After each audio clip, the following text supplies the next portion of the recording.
मैं doctor Abhishek Bhalotia, director and joint replacement surgeon, United hospital Gondia. मैं आज आपको जब एक पेशेंट जॉइंट रिप्लेसमेंट सर्जरी के लिए हमारे हॉस्पिटल में एडमिट होता है तो वो पूरा प्रोसेस और उसके बारे में जानकारी दूंगा। यह ऑपरेशन कोई भी जॉइंट रिप्लेसमेंट प्रोसीजर एक घुटने का हो, दोनों घुटने का, कोई हिप रिप्लेसमेंट प्रोसीजर के एक दिन पहले रात में पेशेंट को हॉस्पिटल में एडमिट किया जाता है, जिससे कि उसके जो भी ब्लड टेस्ट करने हैं, जो फिटनेस है, जो उसके हार्ट रिलेटेड बाकी सारी बीमारियां, वो सारी चीज़ें सब चेक हो सकती है कि अपने को पहले ही पता हो कि अपने को कल सुबह किस तरीके से सर्जरी प्लान करना है। सर्जरी नेक्स्ट डे सुबह की जाती है। जो सर्जरी होती है स्पाइनल एनेस्थीसिया में की जाती है। स्पाइनल एनेस्थीसिया मतलब एक सुई के द्वारा आपके कमर में दवाई डाली जाती है, जिससे कि आपके दोनों पैर कुछ समय के लिए सुन्न हो जाते हैं, जिसके ऊपर शल्य क्रिया परफॉर्म की जाती है, सर्जरी की जाती है। जब सिंगल नी रिप्लेसमेंट होता है तो ये ऑपरेशन तकरीबन 1.5 से 2 घंटा चलता है एनेस्थीसिया का समय मिला के। जब बायलेटरल नी रिप्लेसमेंट होता है तो ये ऑपरेशन 3-3.5 घंटा चलता है। यह ऑपरेशन के बाद पेशेंट को, मोस्ट ऑफ द पेशेंट्स को उनके रूम में शिफ्ट किया जाता है, आईसीयू में शिफ्ट करने का जरूरत नहीं पड़ता। जो बायलेटरल नी रिप्लेसमेंट सर्जरी के पेशेंट होते हैं उनके कमर के थ्रू एक ट्यूब डाली जाती है, जिसके थ्रू कंटिन्यूसली आने वाले 2 से 3 दिन दवाई दी जाती है। यह दवाई का पर्पस होता है कि पेशेंट का पेन कम करना। जो सिंगल नी रिप्लेसमेंट के पेशेंट्स होते हैं उनको काफ़ी सारी दवाइयाँ मिला के ब्लॉक्स के रूप में उनके घुटने के अराउंड दी जाती है, जिससे उनको 1 से 2 दिन दर्द कम होता है। ऑपरेशन के बाद रूम में शिफ्ट करने के 2 से 3 घंटे बाद पेशेंट्स को पानी, सॉफ्ट डाइट अलाउ किया जाता है, जैसा वो टॉलरेट करते हैं। कुछ बेसिक एक्सरसाइजेस होती हैं जो आपको फिजियोथेरेपिस्ट एक्सप्लेन करेंगे या नर्सेस एक्सप्लेन करेंगे, जो आपको ऑपरेशन जिस दिन होता है उस दिन 3 से 4 एक्सरसाइजेस दिन भर जितना आपसे टॉलरेट होता है वो करनी है। ऑपरेशन के दिन आपको पूरी तरीके से आराम करना है, आपको कोई तकलीफ नहीं होगी। आपके जो भी वाइटल्स, बीपी, शुगर, थायराइड, ये सारी जिम्मेदारी स्टाफ की होगी, वो रेगुलरली चेक करेंगे। ऑपरेशन के अगले दिन सुबह 9 बजे के तकरीबन मेरे प्रेजेंस में, डॉक्टर या फिजियोथेरेपिस्ट के प्रेजेंस में पेशेंट को बैठाया जाता है, कंफर्टेबल किया जाता है, खड़े किया जाता है, वॉकर के सहारे चलाया जाता है। इन पेशेंट्स को 2 से 3 घंटे में छोटे 10 स्टेप्स, 20 स्टेप्स, 30 स्टेप्स, जैसा उनसे टॉलरेट होता है वैसा चलाया जाता है। यह सेकेंड डे में पेशेंट्स का पेन थोड़ा सा कम हो जाता है कंपेयर टू फर्स्ट डे। लेकिन ये पहले 2 दिन ऑपरेशन के पेशेंट्स के 2 बहुत कॉमन इश्यूज होते हैं जो पेशेंट को पहले से पता रहे तो अच्छी बात है। जैसे कि ऑपरेशन के नेक्स्ट डे या उसके 2-3 दिन बरोबर नींद नहीं होना। नींद नहीं होने के काफ़ी सारे रीज़न होते हैं, जैसे कि पेन के कारण नींद नहीं होना। कई पेशेंट्स को एंजाइटी, एप्रहेंशन, घबराहट होती है, उसके कारण भी नींद नहीं हो पाती। तो ये सारी चीज़ों के लिए पेशेंट को स्लीपिंग टैबलेट्स दिए जाते हैं, जितनी ज़रूरत है उस प्रकार से। उसके बाद पेशेंट का सेकंड जो सबसे बड़ा कंसर्न होता है, क्योंकि पेशेंट बेड पे है, उतना घूम फिर नहीं रहा है, चल नहीं रहा है, तो पेशेंट को मोशन करने में प्रॉब्लम होती है। लेकिन जो दूसरा दिन होता है उस दिन का टैबलेट्स और सिरप दिए जाते हैं, जिसके सहारे 2 दिन के बाद पेशेंट को next day morning motion comfortably clear हो जाता है।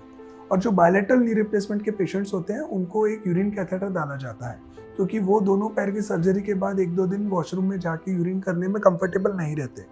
तो ये catheter most of the patients में 48 घंटे के बाद निकाल दिया जाता है, जब वो कंफर्टेबल हो जाते हैं कमोड यूज़ करने में। जो भी स्टार्टिंग के कोई भी इश्यूज़ है, जैसे कि पेशेंट को खड़े करना, चलाना, स्टेयर्स चलाना, ये सारे समय स्टाफ, फिजियोथेरेपिस्ट या डॉक्टर, हम में से 2 या 3 लोग वहाँ प्रेजेंट रहते हैं।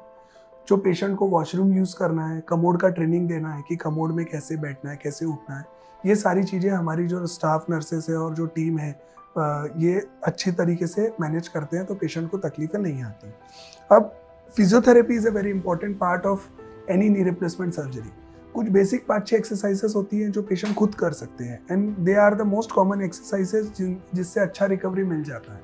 लेकिन पेशेंट टू पेशेंट बहुत फ़र्क पड़ता है। कई पेशेंट खुद अपने से एक्सरसाइजेस नहीं कर पाते, तो उनमें हम लोग फिजियोथेरेपिस्ट को बहुत जल्दी इन्वॉल्व करते हैं और हम रिकमेंड करते हैं कि वो रेगुलरली फिजियोथेरेपी विजिट्स हॉस्पिटल में भी कराएं और बाहर भी कराएं।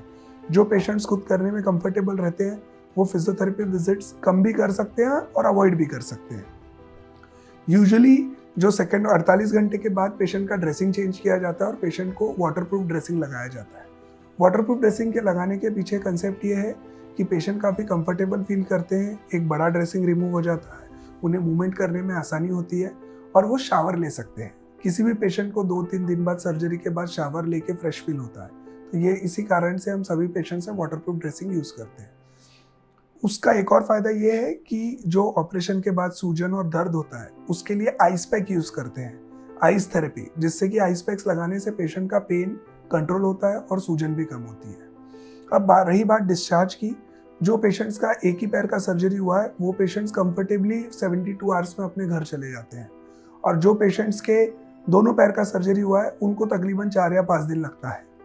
मोस्ट ऑफ द पेशेंट्स को हम तीसरे दिन स्टेयर क्लाइंबिंग, स्टेयर चढ़ना उतरना, विदाउट सपोर्ट वॉक करना, ये सारी चीज़ें ट्रेन कर देते हैं कि जिससे कि वो इंडिपेंडेंट हो जाए और घर जाने के बाद उनको किसी सपोर्ट स्टाफ, नर्सिंग स्टाफ या ये सारी चीज़ों की ज़रूरत ना पड़े। यूजुअली ऑपरेशन से जिस दिन डिस्चार्ज होता है उससे 10 दिन बाद हम पेशेंट्स को फॉलोअप के लिए बुलाते हैं, जब उनके स्टिचेस रिमूव किए जाते हैं, उनका रिकवरी चेक किया जाता है और उन्हें कितना फिजियोथेरेपी का नीड है उस हिसाब से प्लानिंग किया जाता है। और ये जो भी पेशेंट्स होते हैं लगभग 4 to 6 वीक्स ऑफ टाइम में with physiotherapy efforts and everything they recover 95%, and जो बचा हुआ 5% recovery over a period of 3 to 6 months patient achieve कर लेते हैं। ये इन सारे पेशेंट्स में कुछ इश्यूज रहते हैं जो कंटिन्यूसली हम बोलते हैं और उन्होंने फॉलो करना चाहिए। सभी पेशेंट्स एल्डरली होते हैं तो उनको जो सप्लीमेंट्स बताए गए हैं, कैल्शियम, विटामिन D3, ये सारी चीज़ें उनको रेगुलरली जो बताया गया है वो लाइफ लॉन्ग लेना चाहिए। अगर अपन ये पूरे प्रोसेस को फॉलो करते हैं तो पेशेंट्स का रिकवरी बहुत स्मूथ, बहुत बेटर और बहुत फास्ट होता है। और आगे जो गाइडेंस है फिजियोथेरेपी और एक्सरसाइज के बारे में, जो हमारे यहाँ के फिजियोथेरेपी के इंचार्ज मैडम है डॉक्टर प्रिया मैडम, वो आपको नेक्स्ट वीडियो में देंगे। Thank you.